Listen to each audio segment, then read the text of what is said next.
pa ring concerns 'no, napakalaki nung, unprogrammed Oh. appropriations, tumaas yung mga ayuda or patronage Hmm. allocations, okey? What are the chances na ivi-veto itong mga items na ito ng Pangulo?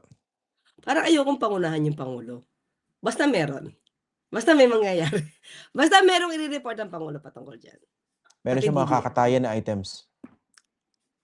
Ayoko ngang pangunahan, Christian. Okey. Basta meron ano, inaaral kasi yun yung utos ng Pangulo. Aralin especially those parts na nabago sa NEP. So ayokong pangunahan yung Pangulo. Pero nakita mo naman sa smile ko, eh, 'di ba? Yeah. So merong mga legislators na hindi magiging happy?